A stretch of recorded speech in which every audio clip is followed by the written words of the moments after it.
Right now it is time for Dr. Judy Wurtman and Food for Mood. Judy is the co-author of the Serotonin Power Diet. You can find out more information on that, serotoninpowerdiet.com. Also author of Simon Loses His Tummy, the Kindle edition, and her latest book, Before Her Voice Was Still. Let's bring her in, Judy Wurtman. Good morning, Judy. Good morning.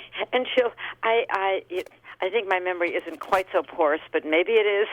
I really thought I'd send you the blog, but I may have slept through the email. It was called Eating by the Clock that's inside you. Oh, I did see that. It must be somewhere. All right, I apologize. Anyway, but you two actually are interesting examples of people whose whole behavior, eating, exercise, socializing, sleeping, reading, whatever you're doing, working, is driven by both an external clock and an internal clock. And what I'm referring to is something called, get this, a new, to me anyway, area of nutrition called chrononutrition, meaning, time. And this area, which I was totally oblivious to until I happened to see an advertisement for food that is supposed to be delivered to your home based on a evaluation of what your sleep-wake cycles is based on, what some kind of internal clock that's located in a part of your brain called the hippocampus is telling you, actually managing your whole behavior. And anyway, these foods are supposed to amplify your wakefulness and help you at other times of the day be relaxed and go to sleep. It's supposed to help your performance or help your mood, depending on when you're eating it and depending on how closely it corresponds to your internal clock. Okay, this whole thing is totally new. I mean, in the past, like maybe 10 years ago, we ate when we were hungry or when we were out to dinner and we wanted to enjoy a social meal. We slept when we were able to get the time to go to sleep, and sometimes had to stay awake later because of work, or wake up earlier than we wanted because of school, or a baby crying, or the need to finish doing some work or a long commute. But anyway, we felt that we were driving our own eating, waking, exercise, socializing, working behavior. But it also, but what we probably did not realize is that part of that is based on something, this internal clock inside of us that is also driving these behaviors, and that is driven by when the sun rises and when the sun sets. There's light-dark shift. And most people, wake up when the sun rises and go to sleep, several hours after sunset. But there are people like you both who do not adhere to that kind of schedule at all, because you must wake up sometime in the middle of the morning, I should say, and you probably go to sleep way before the rest of us do in order to be bright and alert in the morning. And so what your internal clock is telling you to do may be totally different from what you really have to do based on your work. Well, that's true, because I know when it just comes, I have something now. I've gone to having an egg or a piece of toast with cream cheese in the morning before coming to work. But then I next eat around noontime. I have a lunchtime. But then my dinner time is between 5 and 6. And if it goes later, Jill yells at me. And it's true, because it affects the way I have to go to sleep, because I end up in the bed by 8 o'clock. So right. my That's exactly whole right. Yeah, it's totally different than what normal people live with. Yeah. And one is aware of this if you go from one time zone to another. I mean, if you fly to Europe, for example, from, let's say, Boston or Hartford, and you're going from west to east, you have to, because everybody else is in your new city, in your new time zone, is waking up at 6, 7, 8 o'clock in the morning. But for you, it's 2 a.m., and you may be served breakfast, especially this is true on an airplane.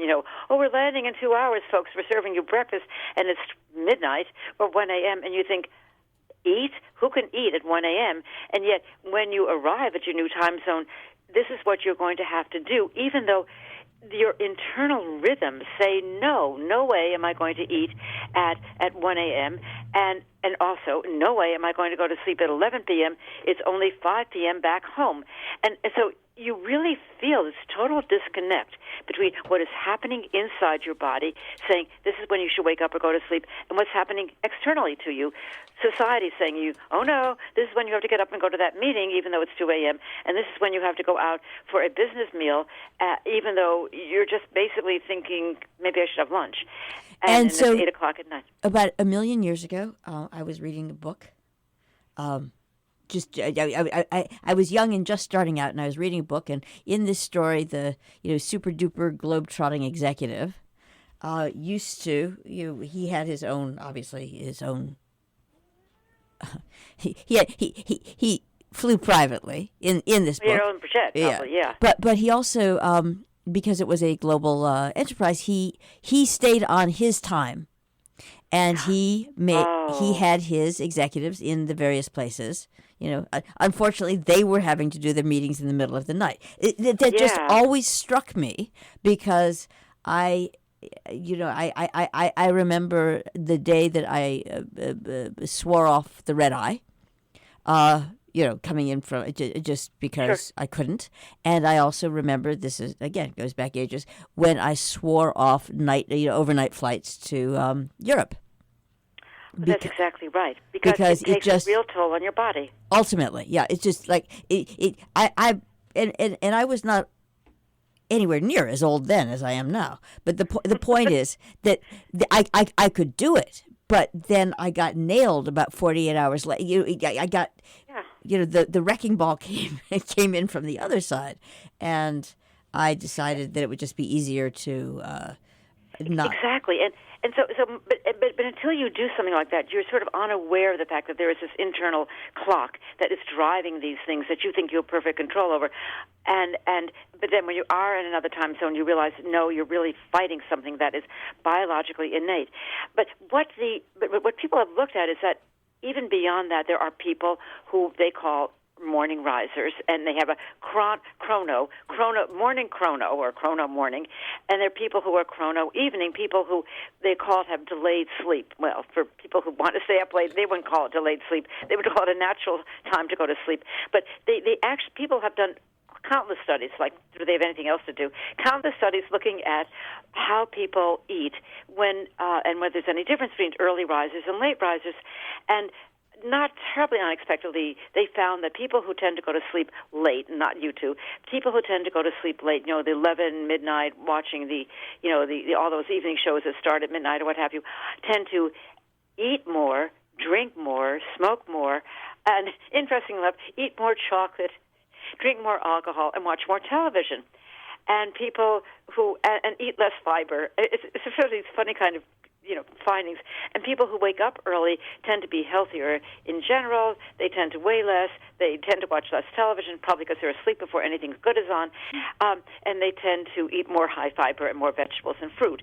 And it's not that there's anything about this clock inside you that's making you do this, but it probably is that people who are staying up late, they may be sometimes even eating to get themselves calm enough to go to sleep, which is why they may be eating more chocolate or more sugar, or else because it may be harder for them to exercise in the evening when it's dark, and they're sleeping through the morning exercise routine. They tend to be heavier. Who knows? But so people are saying, well, this is not very good.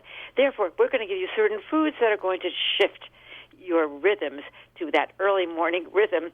And again, now there are companies that will deliver packages of various snacks and drinks and what have you to your door that put you into the proper chrono-nutritional rhythm or what have you.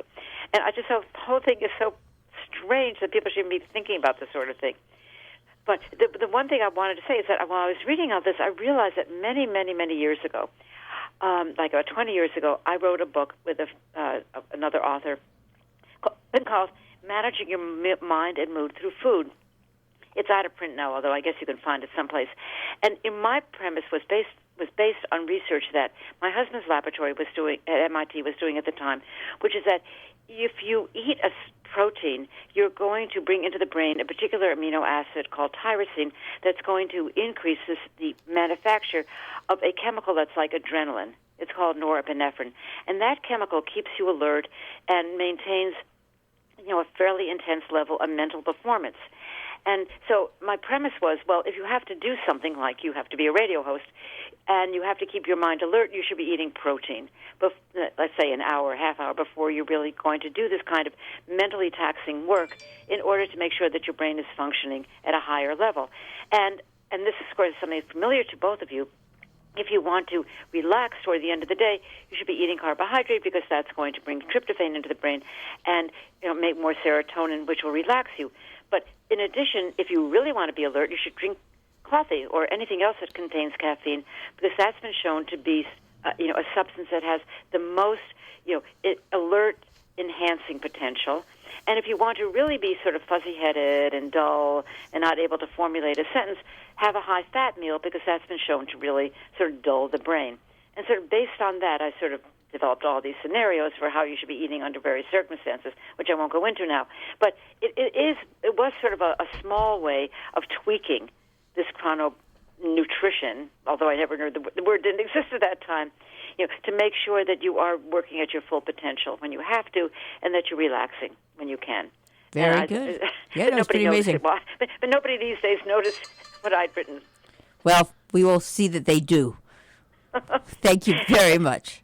Oh, okay, have a good week. Bye-bye. Dr. Judy Wurtman, Food for Mood. And you can hear Judy every Thursday morning here on Robin Hood Radio. We also rebroadcast her during the week and weekend.